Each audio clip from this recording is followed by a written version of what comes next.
Salut à tous, c'est Pang de HNO, cette vidéo pour parler un petit peu des trans et des problématiques que beaucoup de personnes peuvent avoir pour avoir l'impression de rentrer en transe.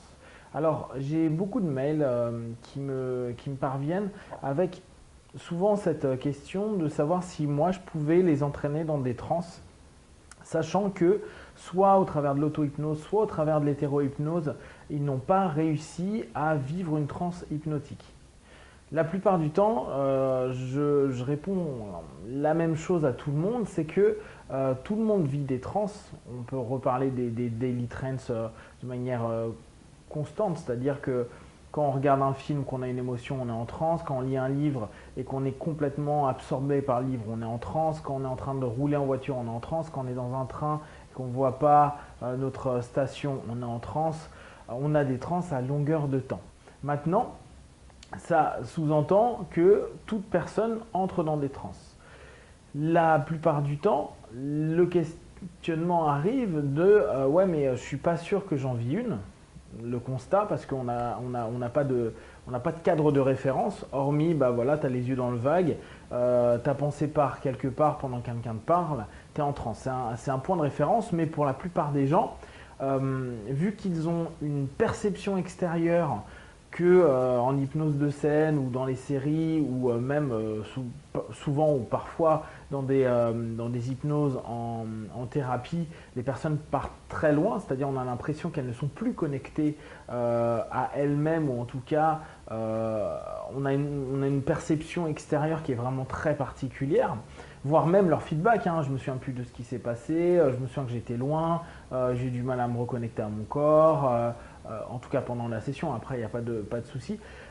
Ça fait qu'il y a de nombreuses personnes qui créent une projection potentielle de ce que devrait être une transe et de la manière dont ils devraient le vivre. La plupart du temps, pour vérifier ça, ils vont demander à un hypno, un pote, un streeter ou une personne qui s'y connaît un petit peu de les entraîner dans une transe et ils veulent vérifier. Et pour vérifier, la plupart du temps, qu'est-ce qu'ils vont demander? C'est de vivre un phénomène hypnotique, type une catalepsie, une lévitation de bras, plus loin, une amnésie, une anesthésie, etc. etc. Et tant qu'ils ne vivent pas le moindre phénomène hypnotique, c'est-à-dire que il n'est pas la perception rassurante de se dire je suis en transe, ils ne considèrent pas l'état de transe qu'ils vivent comme étant un état valable et valide de la transe. Donc on arrive sur une problématique qui pour moi est vraiment important de reconnaître ce qu'est une transe.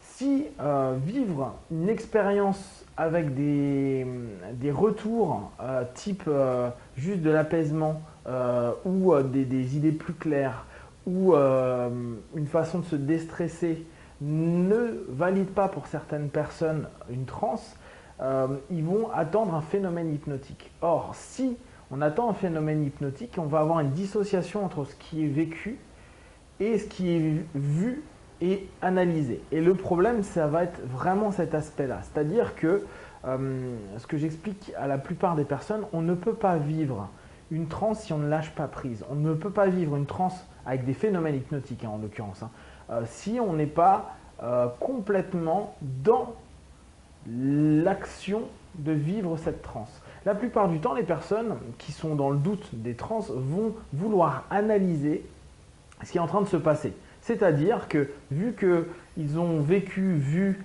des personnes qui font des catalepsies, qui ont des amnésies, ils se disent voilà, moi je veux vivre la même chose, mais je veux analyser cette facette-là pendant que je le vis.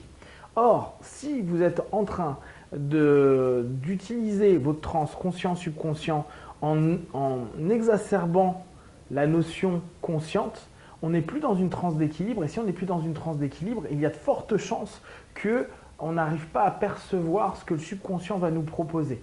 Et vu qu'on attend, donc on projette ce que l'on veut recevoir, on ne laisse pas au subconscient sa manière personnelle, donc en gros la transe personnelle de tout à chacun, s'exprimer parce qu'on aimerait qu'elle soit exactement comme les autres.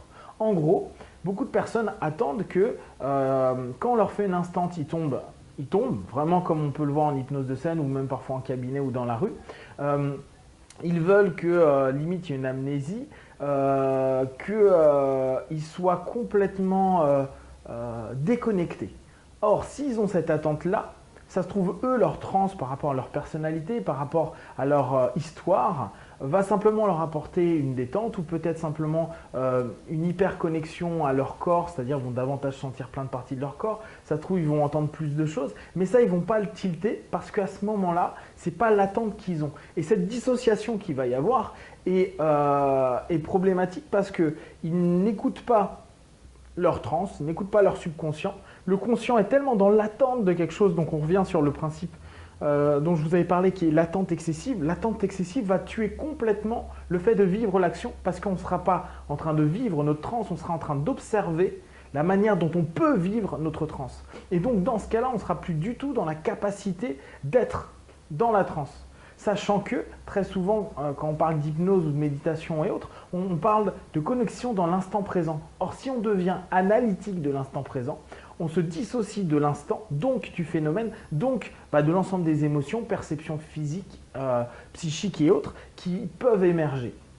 Et à partir de là, on a beau répéter encore des expériences, vu qu'on n'est pas là pour vivre quelque chose, on est là pour l'observer, il y a de fortes chances qu'on y arrive au bout d'un moment, mais que ça soit long et que ça peut paraître fastidieux.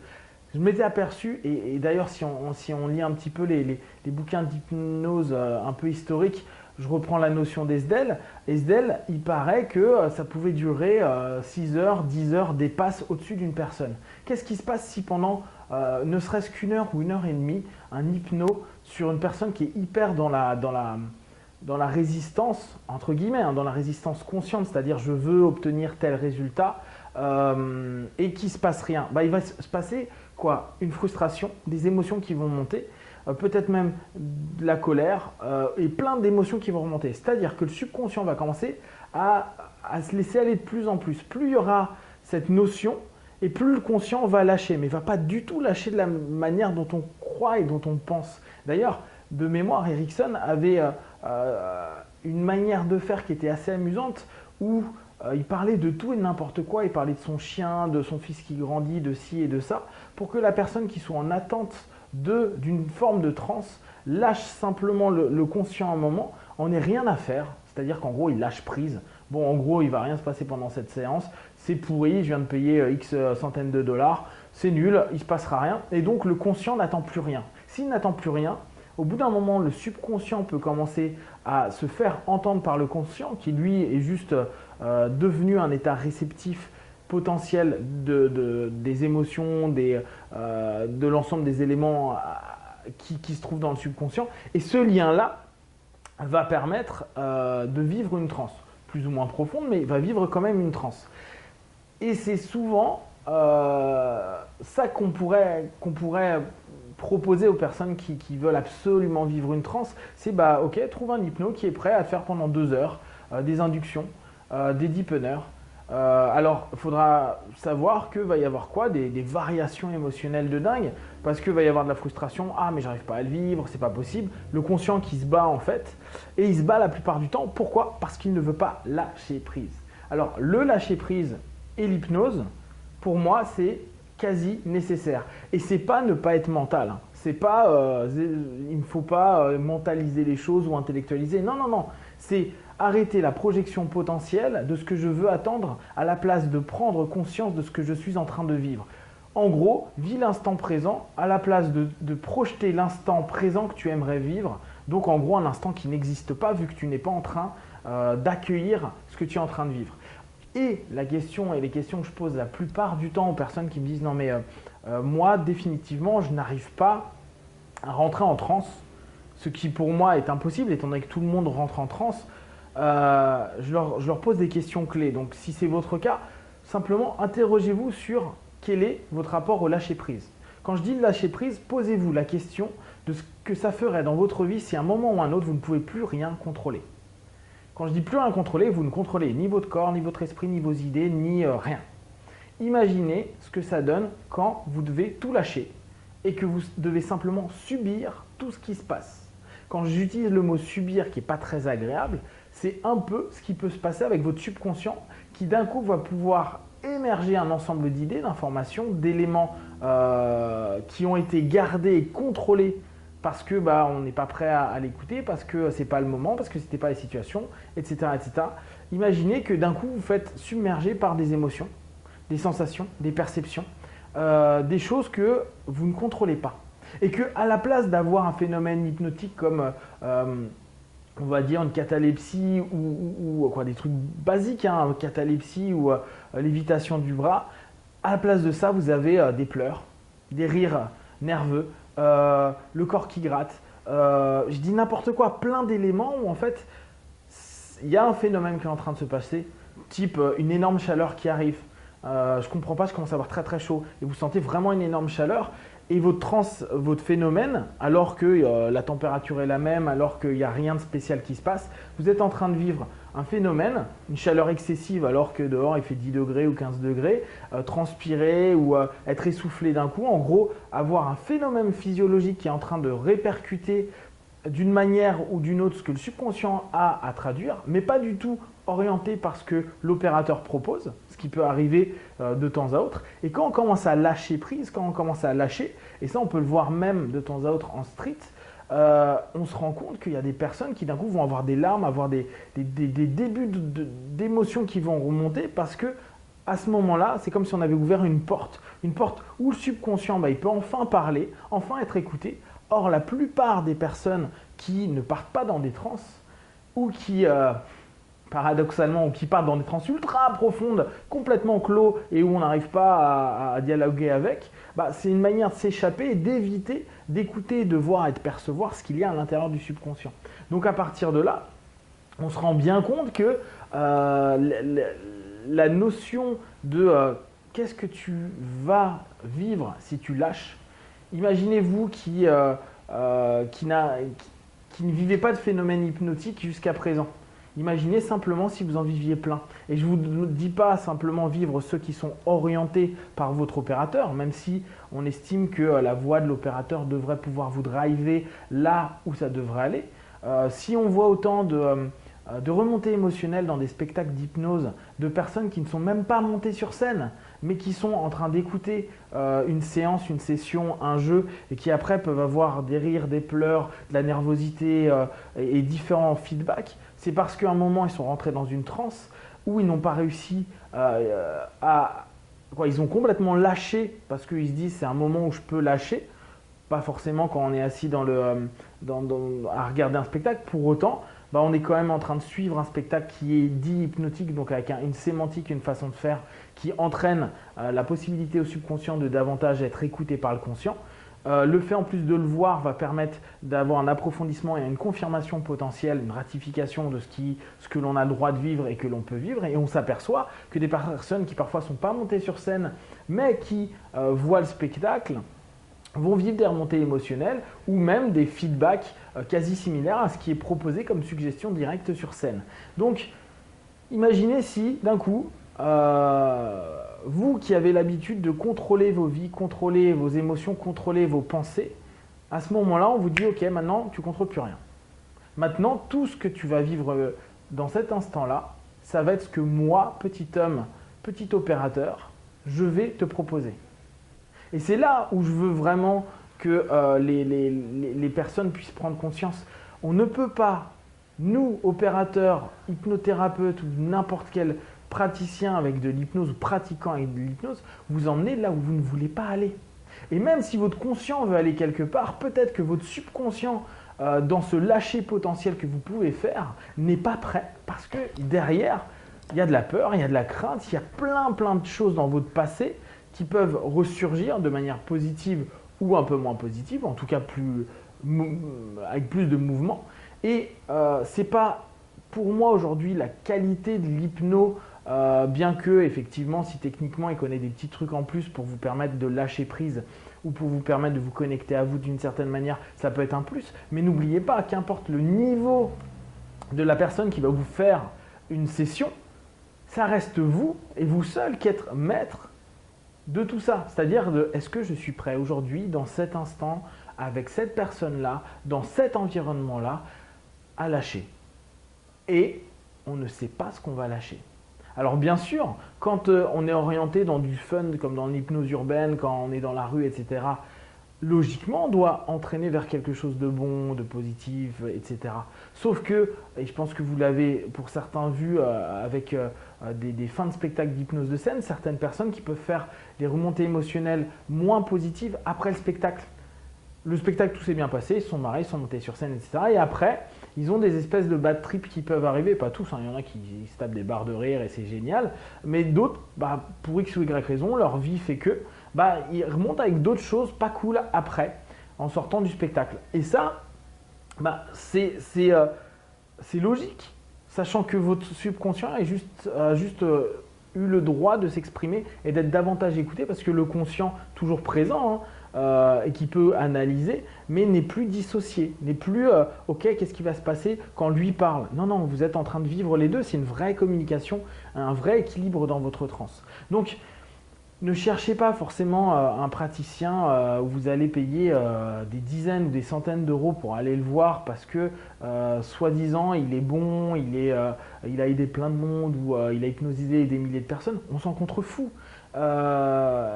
Pour être super simple, depuis que vous êtes né, qu'importe que vous fassiez ou pas de l'hypnose, vous avez hypnotisé des milliers de personnes. Maintenant, vous en rendez peut-être même jamais compte, mais il suffit de prendre l'idée de, quand vous expliquez à des gens le voyage que vous avez fait cet été, vous leur racontez un petit peu vos petites histoires et que les gens, vous les voyez vraiment passionnés à vous poser plein de questions et à être complètement dedans, ah ouais, je vois, putain, ça devait être génial, etc. Vous les avez hypnotisés, vous les avez emmenés dans votre petite métaphore, dans votre petit monde, et c'est très cool. Et vous le faites depuis que vous êtes gamin. Donc, ce n'est pas la qualité de l'hypno qui va forcément entraîner la transe, c'est vous, votre qualité en tant que partenaire, de vous laisser aller et de vous permettre de vivre une expérience sans l'analyser, sans vous dire, bon, il faut que je sache ce que je viens de vivre, mais en la vivant et après, si vous voulez, vous l'analyser. Alors, si ça vous fait peur de vous dire, bon, ouais, mais je vais peut-être oublier ce que j'ai fait, ce que j'ai dit, comment, pourquoi, filmez-vous. Et puis, peut-être tout simplement, vous n'êtes pas prêt à lâcher des choses. C'est-à-dire que posez-vous vraiment la question que vous avez sur le contrôle. Quel est le contrôle que vous voulez avoir sur vous, sur vos pensées?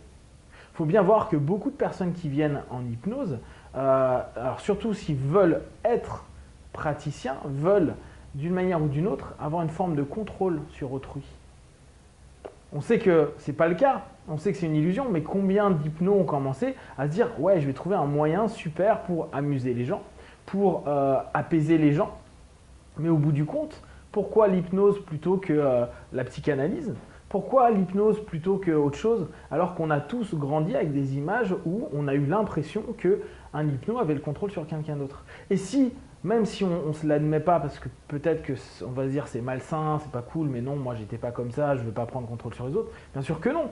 99% des gens, ou 90% des gens, ils n'ont pas envie de prendre contrôle sur les autres. Ou dans un aspect ludique, mais en général, ce n'est pas le but. Par contre, si on est allé vers des disciplines comme l'hypnose, il faut quand même se poser la question de quel est mon rapport au contrôle des autres, mais au contrôle de moi-même. Et automatiquement, si on a une notion qui est liée à influencer, contrôler, diriger les autres, c'est souvent une problématique qu'on a avec nous-mêmes. Donc, quelle est notre problématique par rapport aux gens qui nous contrôlent, qui nous dirigent, à l'autorité? Observez ce que ça fait. Qu'est-ce que ça résonne en vous? Vous qui n'arrivez pas à vous faire orienter. J'ai eu des feedbacks même de personnes qui me disaient « moi en hétérohypnose, il ne se passe rien, j'ai pas de phénomène hypnotique parce que c'est ce qu'ils attendent. Par contre, en auto-hypnose, j'ai certains résultats super agréables comme par exemple, je suis très loin, je me sens vraiment partir, etc. » Ce qui prouve encore plus que la peur inconsciente, ou en tout cas la résistance inconsciente, c'est moi, je ne veux pas laisser mon subconscient entre les mains de quelqu'un, même si je lui ai demandé consciemment. Je crée une résistance pour éviter d'y aller parce que je veux être maître des choses. Je veux voir pour valider. Donc, en gros, je veux avoir la preuve intellectuelle, mentale et consciente de ce que je vais vivre subconsciemment. Sauf que, très sincèrement, c'est pour se rassurer. Je veux voir si j'arrive là, mais que tout se passe bien. Que ça se passe comme moi je l'ai imaginé. Mais si ça ne se passe pas comme vous l'avez imaginé, comment vous allez le vivre? Comment vous allez vivre le fait de vivre quelque chose et d'un coup, ça ne répond pas du tout à vos attentes? Est-ce qu'il y aura de la déception? Est-ce qu'il y aura un malaise s'il y a des choses qui sont remontées? Et c'est ça qu'il faut commencer à se poser comme question. Donc, pour toute personne qui sont aujourd'hui dans le doute, ok, est-ce que j'étais en transe ou pas? J'avais eu des personnes qui me disent, oui, bah moi je suis énormément dans l'analytique, donc c'est normal que j'aille pas, que ça fonctionne pas sur moi. C'est faux, on peut être très analytique, mais le temps de la transe, lâcher cette analyse et se dire, ok, je suis prêt maintenant à vivre toutes les choses que j'ai à vivre et je suis prêt à assumer tout ce qu'il y a à assumer. Et là, vous allez commencer à ouvrir une porte. C'est le fameux fais comme si, en hypnose hellmanienne, fais comme si, to pretend, fais comme si tu étais déjà en transe, fais comme si tu étais en train de faire remonter plein de choses, fais comme si ta main elle était en train de se lever, quitte à ce que tu le fasses consciemment pour voir ce que ça fait quand tu continues. Fais comme si ton bras était dur, solide, fais comme si. Pourquoi? Parce que vous êtes à ce moment-là en train de vous autoriser le fait que quelque chose peut se passer et que vous pouvez non pas vous dissocier, l'analyser, mais entraîner simplement la résultante de la suggestion par rapport à ce que vous vivez. Donc, fais comme si tes émotions remontent, fais comme si tu commences à avoir chaud, fais comme si tu commences… Et vous allez vous rendre compte qu'au bout d'un moment, vu que vous êtes vous-même consciemment en train de driver vers « je fais comme si, quoi qu'il arrive », je simule, si vous préférez le terme, je simule, vous allez vous rendre compte qu'au bout d'un moment, vous n'allez plus être dissocié, vous n'allez plus être analytique, vous allez orienter votre conscient vers la notion du subconscient. Et après, je fais comme si, blabla, et j'observe ce que mon subconscient me dit, ou j'écoute, ou je le vis. Donc, quelle réaction j'ai? Est-ce que mon corps chauffe, refroidit, etc., etc.